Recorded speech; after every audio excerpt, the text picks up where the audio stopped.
Hello students, आज की class में हम लोग स्वास्थ्य एवं रोग पाठ के प्रश्नावली के लघु उत्तरीय प्रश्नों को देखने वाले हैं। चलिए क्वेश्चन नंबर 1 से देखते हैं। स्वास्थ्य की परिभाषा WHO के अनुसार क्या है? WHO यानी कि विश्व स्वास्थ्य संगठन के द्वारा जो परिभाषा दी गई है स्वास्थ्य की, वो क्या है?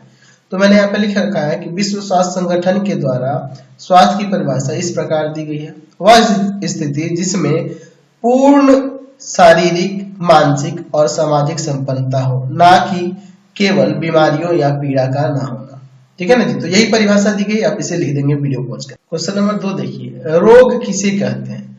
तो देखिए हमने इसका आंसर यहाँ पे लिख रखा है कि कह सकते हैं कि अंग्रेजी में रोग यानी डिजीज, अंग्रेजी में रोग को क्या कहते हैं? डिजीज कहते हैं, जिसका अर्थ है आसानी या सुविधा का ना होना। अर्थात रोग की परिभाषा किसी कारणवश शरीर में अंगों की कुशन क्रिया यानी ठीक से कार्य ना करने की स्थिति के रूप में दी जाती है। दूसरे शब्दों में शरीर में किसी प्रकार के दोष या विकार को रोग कहते हैं। ये भी परिभाषा छोटा सा आप दे सकते हैं। तो कई परिभाषा आप रोग की दे सकते हैं इस तरह से। क्वेश्चन नंबर 3 देखिए, रोग लक्षण किसे कहते हैं? यहाँ लिख सकते हैं कि वैसे संकेत जो शारीरिक अंगों की सामान्य कार्य ना करने से मिलते हैं तथा जिन्हें केवल रोगी ही महसूस कर सकता है, रोग लक्षण कहलाते हैं, सिम्टम कहलाते हैं। क्वेश्चन नंबर 4 देखिए, रोगों का सामान्य चिन्ह क्या है? तो हम लिख सकते हैं रोगों का सामान्य चिन्ह वैसी स्थिति है जिसमें शरीर की कारिक एवं रचना के आदर्श स्वरूप में परिवर्तन को दर्शाता है। ऐसे आप लिख सकते हैं इसकी परिभाषा। क्वेश्चन नंबर 5 देखिए, चीरकालिक रोग की परिभाषा। तो लिख सकते हैं कि ऐसे रोग जो बहुत समय तक बने रहते हैं चीरकालिक रोग कहलाते हैं और ये पूर्णतः ठीक नहीं होते। इनकी दवा चलाकर आप उनके लक्षणों को नियंत्रित कर सकते हैं। जैसे रोग में दमा हो गया, गठिया हो गया, टीबी हुआ, मधुमेह इत्यादि हो गए। चलते हैं नेक्स्ट क्वेश्चन। क्वेश्चन नंबर देखिए 6, क्या कह रहा है? संक्रामक रोग किसे कहते हैं? जो सूक्ष्म जीव रोगाणु के कारण होने वाले रोग होते हैं वो संक्रामक रोग होते हैं। जैसे मैंने यहाँ पे लिख रखा है उदाहरण के लिए कॉलेरा, इन्फ्लुएंजा है ना, निमोनिया है, ट्यूबरक्लोसिस है, एड्स है, मलेरिया, ये सब संक्रामक रोग के उदाहरण। नेक्स्ट क्वेश्चन है 7 नंबर, निर्जलीकरण को रोकने के उपाय, यानी कि दस्त लगता है तो उसको रोकने के उपाय। तो ORS या चीनी के घोल मरीज को दिया जाते हैं। पीने का जल शुद्ध और संक्रमण रहित होना चाहिए। नमक और नींबू के घोल का प्रयोग करना चाहिए। ऐसे आप ये लिख सकते हैं। बहुत सारे उपाय हैं, इन सबको आप प्रयोग कर सकते हैं। क्वेश्चन नंबर 8 देखिए, किस श्रेणी के रोग संचारित रोग कहलाते हैं?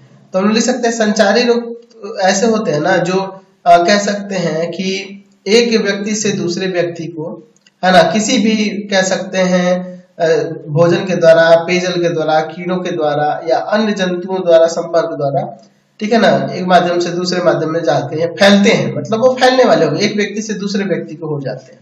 तो उसके मैंने यहाँ डिटेल में लिख दिया है, इसको आप पॉज करके लिख लेंगे। नेक्स्ट क्वेश्चन देखिए 9 नंबर, पल्स पोलियो कार्यक्रम क्या है? तो हमने जानते हैं कि पल्स पोलियो कार्यक्रम एक कह सकते हैं पोलियो के विरुद्ध चलाई गई हमारे देश में एक अभियान है, जिसमें क्या किया जाता है? पोलियो से सुरक्षा के लिए, है ना, पोलियो वायरस से सुरक्षा के लिए 5 साल से और उससे कम उम्र के बच्चों को पोलियो की खुराक दी जाती है ड्रॉप के रूप में। ठीक है ना जी? और उसके प्रचार प्रसार पल्स पोलियो जानकारी के लिए आम जनता तक पहुंचाने के लिए समाचार पत्रों, पोस्टरों और पत्रिकाओं, रेडियो, टेलीविजन आदि के माध्यम से सूचना उसकी दी जाती है। हम लोग जानते हैं। तो वीडियो पॉज करके आप इसे लिख सकते हैं। अगला क्वेश्चन देखिए 10 नंबर, क्षय रोग का संक्रमण कैसे होता है? यानी कि टीबी का संक्रमण कैसे होता है? तो हम लोग जानते हैं कि ये जीवाणु जनित संक्रमण है ना। यह एक प्रकार के बैक्टीरिया जिसे कहा जाता है माइक्रोबैक्टीरियम ट्यूबरकुलोसिस के कारण होता है। ये शरीर में पहुंचता है और इसमें ये जहरीला एक पदार्थ ट्यूबरकुलिन मुक्त करता है। ये फेफड़े को प्रभावित करते हैं, उसे क्षतिग्रस्त करते हैं, उनके उद्योगों को। और फेफड़े के अतिरिक्त ये आहार नाल, मस्तिष्क, हड्डियों में भी फैलकर उसे प्रभावित करता है। तो आप इसे ऐसे लिख सकते हैं। वीडियो पॉज कर मैंने यहाँ डिटेल में ऐसे चैप्टर में मैंने पढ़ा रखा है, यहाँ डिटेल में मैंने आंसर भी लिख रखा है। वीडियो पॉज करके लिखें। यही क्वेश्चन थे, मैंने सारे लघु उत्तरीय प्रश्न बता दिए। आपको हमारे 3 चैनल को सब्सक्राइब करना होगा। पहला है path finder classes Chhapra, path finder classes Chhapra. दूसरा है आपके पास भारती भवन रविकांत सर। और तीसरा चैनल है Ravikant sir, RD Sharma solution, RD Sharma solution. तीनों चैनलों को सब्सक्राइब कर लेंगे। इससे रिलेटेड वीडियो के लिए सीधे डिस्क्रिप्शन में, इससे रिलेटेड नोट्स के लिए गूगल पे जाकर सर्च करेंगे www.ravikant.in और यहाँ जाकर आप सभी क्लासेस के नोट्स के पीडीएफ को डाउनलोड कर सकते हैं, पढ़ सकते हैं। इंस्टाग्राम और फेसबुक पे जाकर पाथफाइंडर क्लासेस छपरा को लाइक एंड फॉलो करना नहीं भूलेंगे। Thanks for watching the video. Comment करके जरूर बताएं कि हमारे चैनल के वीडियोस आप सभी को कैसे लगते हैं। Thanks for watching.